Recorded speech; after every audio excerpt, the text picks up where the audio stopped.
I had always known my neighbor, Greg, was a special kind of nuisance, but I never imagined he would take things this far.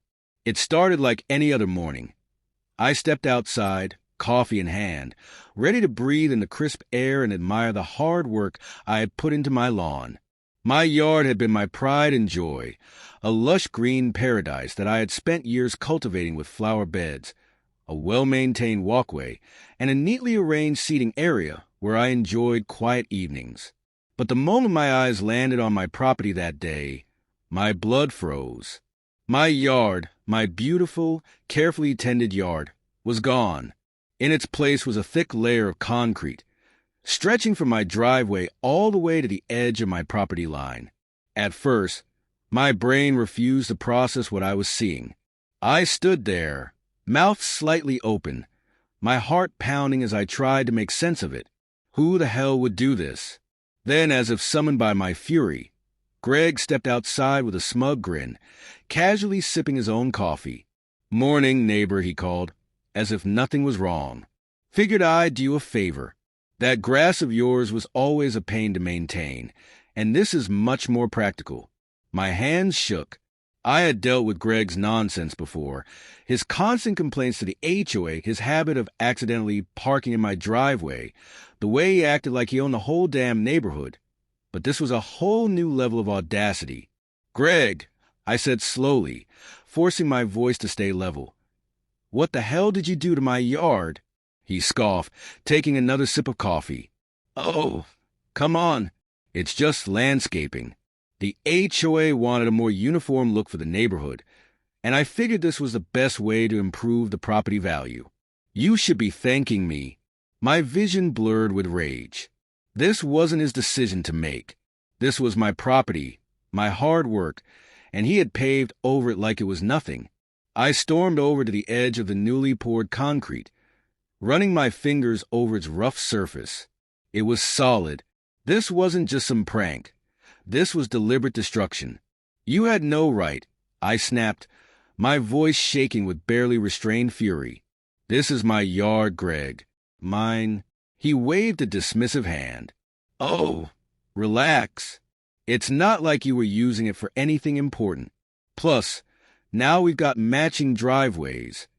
Looks way better than that patchy grass." I clenched my fist so hard my nails dug into my palms. My mind raced with possibilities. Could I sue him? Would the HOA actually do anything? What would it take to fix this? But then, as I looked at Greg's smug, self-satisfied expression, a new thought formed. No, I wasn't just going to fix this. I wasn't just going to take legal action. I was going to make him regret this so badly he'd wish he never even heard my name. I spent the next few hours cycling through a range of emotions: shock, rage, disbelief, and a deep, simmering need for revenge. Greg had not only destroyed my yard, but he had done so with the kind of arrogance that made it clear he thought he would get away with it. That wasn't just unacceptable. It was a declaration of war, and I was going to make sure he regretted every inch of that concrete. First things first, I needed to know exactly what I was dealing with legally. I dove into every HOA document, every property line regulation, and every single county ordinance I could find. And that's when I found the golden ticket. Greg had massively overstepped. Not only had he paved over my property without permission, but in doing so, he had also violated multiple HOA guidelines and city zoning laws. See, Greg's house, like mine, had very clear property boundaries. The HOA had strict policies about making changes to your own property, let alone someone else's. But the kicker? The concrete he had poured wasn't even legal by city code. It extended too close to the street, blocked proper drainage. And oh, this was my favorite part, violated regulations meant to protect underground utility lines. I smiled to myself. "Oh, Greg, you just handed me everything I need to destroy you. But I wasn't going to just report him. I needed a bigger, more satisfying plan. And that's when the perfect idea hit me. Greg had spent the last few months bragging about his upcoming backyard renovation. He had plans to build a massive outdoor patio with a fire pit, a full kitchen, and even a hot tub. He had been smugly lording it over the entire neighborhood, talking about how it was going to make his house the best on the block. He even went as far as mocking my smaller, more traditional backyard setup, claiming that my boring grass and flower beds were a waste of space. Well, since Greg had zero respect for property lines, I figured it was time to teach him a lesson on his own turf. The next morning, I put my plan into action. Step 1, report him to every single authority possible. I called the city and filed a formal complaint about his unauthorized construction on my land. I contacted the HOA and submitted a detailed grievance, complete with photos, citing every rule he had broken. And just for good measure, I reached out to the utility companies, notifying them of a potential violation regarding underground pipelines. But I wasn't done. Step 2, make his life as inconvenient as humanly possible. I hired a contractor and arranged for the loudest, most disruptive excavation possible, right in front of his house. I had every legal right to reclaim my property, and that meant tearing up every inch of his precious concrete. I made sure it happened at the most inconvenient hours. Early in the morning when he was trying to sleep, late in the evening when he was trying to relax. The best part? Since it was my property, there was nothing he could do about it.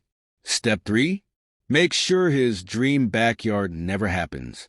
Once the HOA got involved, they started digging into all of Greg's violations, not just the one on my property. Turns out he had been cutting corners on his backyard project too, ignoring permits, failing inspections, and lying on applications to bypass HOA regulations. With all the complaints piling up, his construction permits were immediately revoked, meaning his entire project was put on indefinite hold. Oh, but it got better. Since he had already torn up his backyard in preparation for the renovation, he was now stuck with a giant, muddy disaster zone that he wasn't allowed to fix. No patio, no outdoor kitchen, no hot tub, just a half-demolished mess, sitting there for the whole neighborhood to see. And me? Well, after reclaiming my property, I went all out, installing bright, beautiful landscaping, adding a decorative fence, and even putting up a private property. No trespassing sign facing Greg's house just to remind him exactly where the property line was. As I sat back and admired my restored yard, Greg stood on his porch, arms crossed, seething as he looked out at the complete destruction of his concrete monstrosity. He had wanted uniformity. Well, now he had it. A uniform disaster on his side of the fence, while my yard looked better than ever. But I wasn't done yet. I had one final move to make, and it was going to be the cherry on top of this entire revenge masterpiece. Greg had made a critical mistake. He had assumed he was untouchable, that his connections with the HOA would let him get away with whatever he wanted. But what he didn't realize was that I had one final card to play, and it was going to bury him completely. Once I had my yard restored, the HOA had no choice but to fully process the violations I had reported. But rather than wait for them to take their sweet time with their bureaucratic nonsense, I took it a step further. I reached out to other neighbors who had also been victims of Greg's behavior. Turns out, I wasn't alone. Greg had been pushing his luck with multiple homeowners, making unauthorized changes that affected shared spaces, illegally expanding his driveway onto other people's property, and even installing security cameras that pointed into neighbors' yards, a massive privacy violation.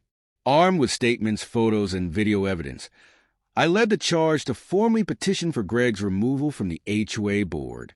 Oh yes, I wasn't just stopping at personal revenge. I was making sure he never had power over anyone in this neighborhood again. It didn't take long for the HOA to crack under the pressure. The board was forced to hold an emergency meeting, and after reviewing the extensive list of complaints, Greg was voted out, effective immediately. The smug man who had spent years wielding HOA rules like a weapon suddenly had zero power. But I wasn't done with him yet. Remember the illegal paving job he did on my yard? Well, when the city finally got around to their inspection, they found that not only was it a violation of property laws, but it had also damaged underground irrigation lines. And guess who was fully liable for the repairs? That's right, Greg. The city slapped him with a massive fine. The HOA charged him for the property damages, and the utility company hit him with an expensive repair bill for the broken water line. In total, Greg owed thousands of dollars. And with his backyard renovation completely dead, he had no choice but to pay up or face legal action. But it got even better. Because of Greg's multiple HOA violations and unpaid fines, the HOA placed a lien on his house. That meant if he didn't pay up, they could legally force him to sell. And since Greg had made enemies out of half the neighborhood, no one was sympathetic.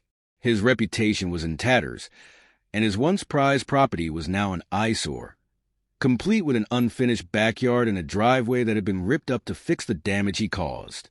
I wish I could say Greg learned his lesson, but true to form, he threw a massive tantrum, blaming me, the HOA, the city, everyone but himself.